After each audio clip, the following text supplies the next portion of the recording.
Hello, boys and girls. I am so happy to be back with you today to make you into a better writer. Today, we are working with the spelling tree of the sound T. The T makes the sound T. Can you say it with me? T. Very good.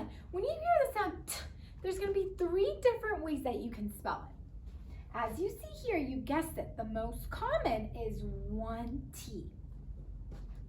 It's more rare to have 2 T's for the sound T. And ed, past tense ending, sometimes is pronounced with the T. It's pronounced that way, even though it's past tense ending and you spell it with an ED. So let's get started with the first one and the most common, the T. Like I said, it's the most common. It can be used at the beginning, the middle, and the end. Like top. The T is at the beginning. Blister, the T is in the middle. And art, the T is at the end. If you see the initial cluster of TR, TW, and ST, you know it's going to be 1 T for the T sound. Like in train, twin, and stain. Now, that is the initial cluster that uses 1 T when you hear the T sound. So now let's talk about the final cluster that when to use 1 T for the sound T. All right, are you ready? It's a lot of them.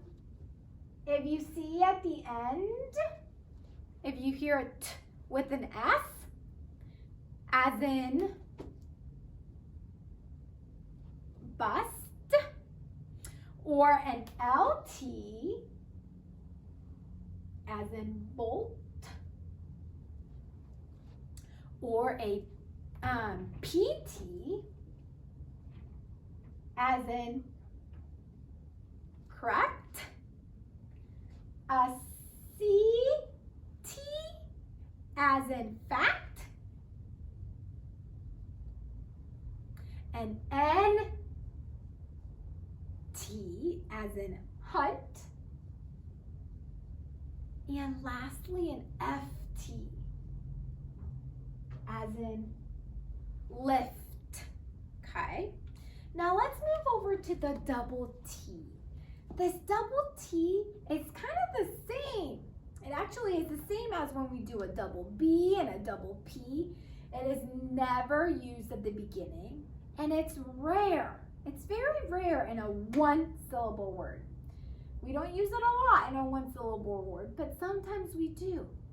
It's mostly used in doubling situations, like your yes, yes, yes rule.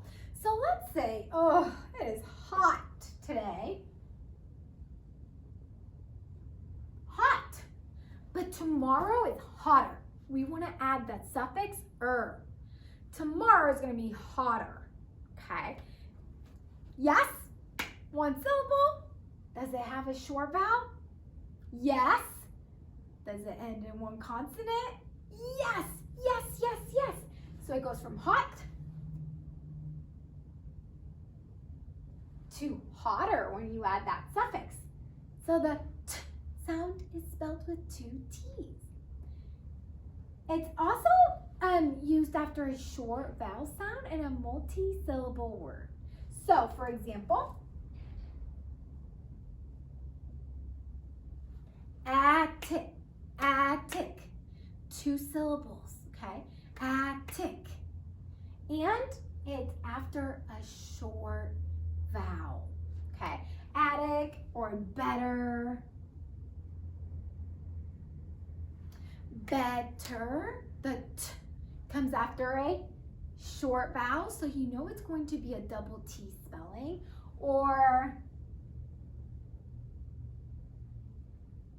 lettuce, lettuce, the T comes after a short vowel, so you know it's a double T, okay? And notice it's more than 1 syllable. And then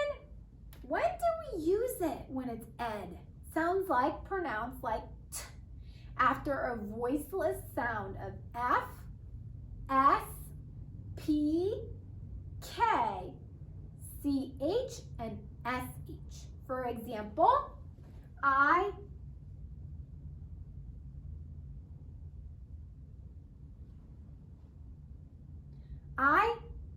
dressed myself yesterday. It sounds like a t. Or I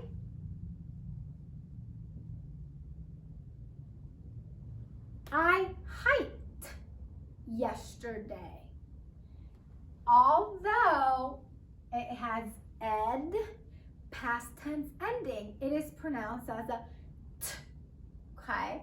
When there is a voiceless sound of F, S, P, K, CH, and SH.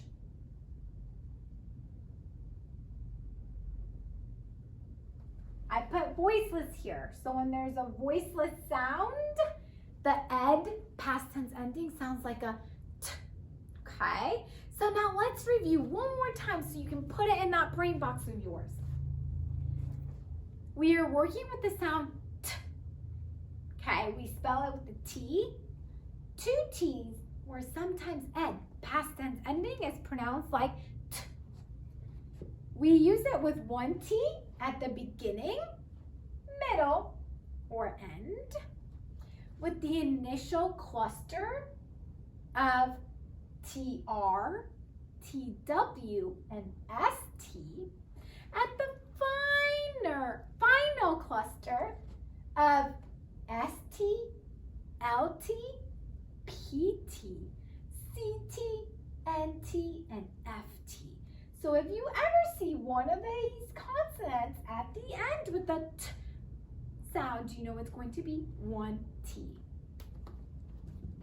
The two T's, we use it in the doubling situation, like the B and the P. Yes, yes, yes. Check your yes, yes, yes rule.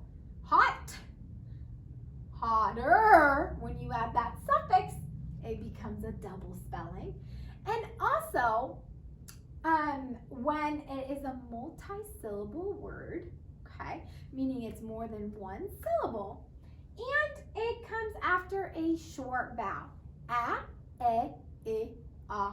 And then last but not least, it is pronounced as t after a voiceless sound, F, S, P, K, C, H, and S, H.